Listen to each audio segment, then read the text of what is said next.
Petition imzo to'plash ta'siriyotlari. Avtori Sahar. Shundoq. Aslida Pragda ta'siriyotlari yozayotgan edim.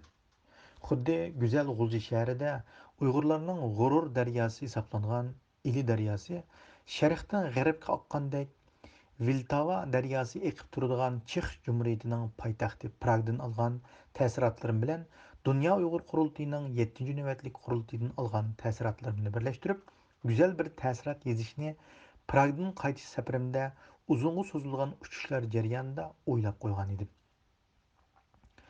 Dünya Uyg'ur qurultiyining 7-ci navbatlik qurultiyiga bir qancha yilga so'zilgan koronavirusi sababidan kelib chiqqan taqilib qilishlardan keyin xuddi onamning uyiga oyamlab borgandek hayajon bilan ketyapmoqda edim. Qurultaydan qaytgandan keyingi Prag, Amsterdam, Toronto safarimda tuyuqsiz qalbimni bir chimdim xo'shallik villada yo'ritgandek bo'ladi. İçki dünyarımdaki bu pissingida kulgandek xo'shallikning manbasi nimadu deb o'z-o'zimni tinchigan vaqtimda Dünya Uyg'ur qurultiyining bu Prag yig'ini elib kelgan xo'shalliklar ekanligini his qilatdim. Shundaq Nancy Pelosi xonimning tabrik so'zlari, Kanadalik parlament a'zolarining orliqni yiroq ko'rmay qurultayga qatnashishi, Angliya parlament a'zolarining tabrik so'zlari, Uyg'ur masalasiga qiziqadigan mutaxassislarning qimmatli so'zlari, Qozog'istondagi marhum Naila hadimizni o'z ichiga olgan Qozog'iston Uyg'urlarining bir to'p jamoat bo'lib yig'inga tor orqali qatnashishi.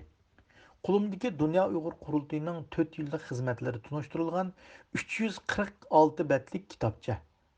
Bu qurultayga beg'ishlab maxsus ishlangan Qo'zg'al Uyg'urim nomli naqsha. Prag shahar boshlig'ining qurultayning sharafiga bergan ziyofatlari, Dünya Uyg'ur qurultayining bu katta yig'ilishiga sohibxonlik qilish jarayonidagi yildan mukammallashayotgan tashkiliy saviyasi qatorliqlar mana bu ichki xo'shalligim va suyunishimning manbasi edi.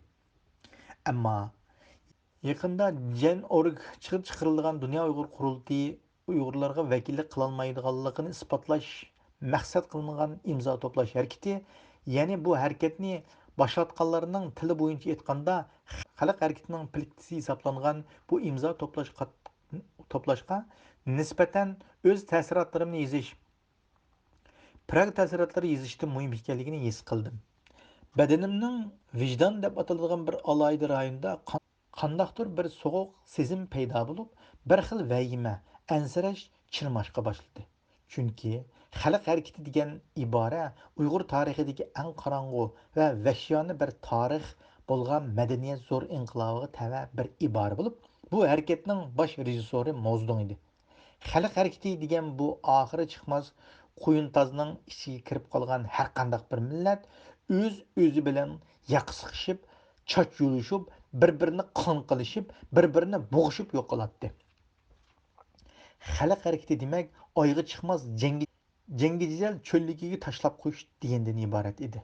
Xalq harakati demak hech qanday dushmansiz holatda o'z-o'zi bilan jangi jidal daryosida iqishish degandan iborat bo'lib, xalq harakatini paydo qiladigan eng muhim omillar bir-birini inkor qilish va bu inkor qilishdan kelib chiqqan safsatalar edi.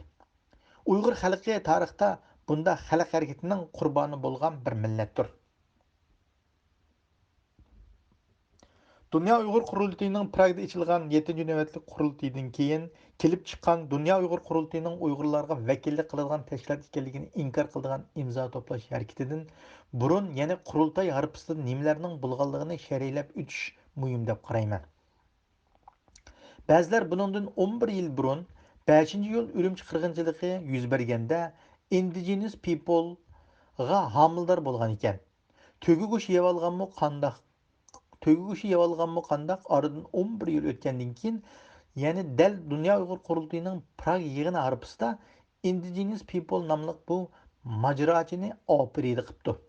Buning bilan xuddi uzun yillardan buyon tag'duqlab yotgan yo'lbars tuyuqsiz uyg'onib ho'kirab ketgandek, xuddi Musaning oid sandig'i tepilgandek indigenous people ramkasi ostidagi Dünya Uyg'ur qurultayini inkor qilish qaralash boshlanib ketdi.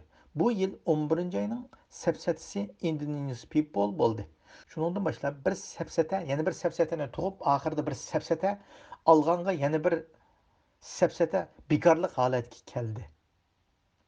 Ammo to'shqon taqi qiydabdi, tag'ning xabari yo'qmish degandek aldirash Dunyo Uyg'ur qurultiyining rahbarlarining bu masalaga javob bergidek vaqti bo'lmaganligi uchun dekabr oylarining boshlarida Vashingtonda javob berishga muvaffaq bo'ldi. İnkar qilish yoki safsata degan nima? Safsata inkor qilish tuqqan bola bo'lib, inkor qilishning oqibati safsataga boshlab boradi. Inkor yoki safsata bir narsaning mohiyati, paydo bo'lish va taraqqiy qilish jarayoni bilan hisoblashmay, so'zmanlik taktikasi orqali ma'lum kishi yoki tashkilotlarda so'z hujumi, so'z to'pi ichida qoldirish, ya'ni so'z basketboli yoki so'z futboli o'ynash degandan iboratdir. Indigenous people sepsatisi Türkçe qilib aytganda duygu sömürgesi sepsatisidan iborat bo'lib, boshqalarning nazik hislari, mustaqil bo'lish arzu armonlarini g'idiqlash sepsatisidan iborat. Ular agar indigenous bo'lib qolsak, mustaqil bo'lolmaymiz. Agar bir hujjatga mundaq deb yozilib qolgan bo'lsa, vatan qurolmaymiz degandek so'zlar orqali butkul bir millatning taqdirini shu bir ibora yoki bir hujjatga bog'lash orqali tashkilotlarni inkor qilish, hatto Uyg'urlarning mustaqil bo'lish g'oyalarini arzon bahoda setib yetadigan vatan xoyilariga chiqarish maqsadiga yetmoqchi bo'ladi. Ular uzun yillardan buyon hamma yerda mavjud bo'lib turgan biror hujjatlarni tuyuqsiz chaqnatib, qimmatli bir narsaga aylantirdi va o'zlarining inkorchilik safsatasiga desmoya qiladi. İnkarcılık keltirib chiqaradigan safsatalar ustida g'olib kelmak atomni parchalashdimi battar mushkul ish bo'lib, sog'lom bo'lgan bir to'plum bo'lishdagi eng oldingi shart har qanday narsani mantiqli munozara orqali hal qilishdan iborat. İnkar g'azab nafratning tamsilchisi. İnkar ayrilib qilish, inkar o'z-o'zini yo'q qilish, inkar saxta erkinlik davosi, inkar nankorluq, inkar uqumning ostiga beshini tiqib olish, inkar nol demak, ya'ni hech narsa yo'q demakdir. İnkar vafosizlik, inkar mohiyatdan asli manbadan qochish, inkar yuzsizlik, inkar reallikni, odillikni dafna qilish, inkar bilib turib bilmasga silib olish, inkar uyushmaslik, rak hujayrasi va badan hujayrasi bo'lgan uyum, ya'ni uyushishni saqlay olmaydi. Şuna o bedenini inkar qiladi va oqibatda butun bedenni kordan chiqaradi. İnkar qilguvchilar o'tkazilgan ozroq savallik sababidan natijani ko'rolmaydi yoki qabul qilolmaydi. İnkar fikr jihatdan o'ziga emas, o'zgaga yoki dushmanga yaqin bo'lgan bo'ladi. İnkarchilar shimpanzelarga o'xshaydi. Şimpanze ma'lum bir nuqtadan bosh barmog'ingiz bilan ko'rsatgan vaqtingizda shu ko'rsatgan muhim nuqtaga qaramay, ya'ni muhim nuqtadan chetnab yoki inkor qilib ko'rsatkich barmog'ingizga qarab turib oladi. Garchi shimpanze maymunlari bilan odam o'rtasidagi farq intayin oz bo'lsa-mu, ammo shimpanzeni odamdan ayirib turadigan muhim nuqta uning ko'rsatkich barmoq ko'rsatgan nuqta emas, balki ko'rsatkich barmoqqa qarab turilishi bo'lib hisoblanadi. İnkarchilar inkar niyat, inkar fikrlar bilan yo'lga chiqqanligi uchun samimiyat bilan ikki qutblashgan bo'ladi. İnkarchilarning maqsadi savalliklarga dalillar izlash, nazarini faqat inkorga markazlashtirib bo'lganligi uchun boshqa erishganlarni ko'zlari ko'rmaydi. İnkarchilar e'tiborsizlashtiruvchilar. Ular o'zi yaxshi ko'rmagan kishilarga Tongsin, Dapshaq palonchi, Osiyxon degandek kamsitish ismlari qo'ydi. İnkarcılar xalsa quyoshni inkor qiladi. İnkarchilar ba'zida o'zlarini o'qituvchida pardozlaydi. Uyg'ur jamiyatida bundaq inkarchilar bek bozorliq bo'lib, ularning YouTube suhbatlarini xuddi vatandagi usti uchuq kinoxonlarga liqqina to'shib ketgan kino mastallarda ko'radigan Uyg'urlar mavjud bo'ladi.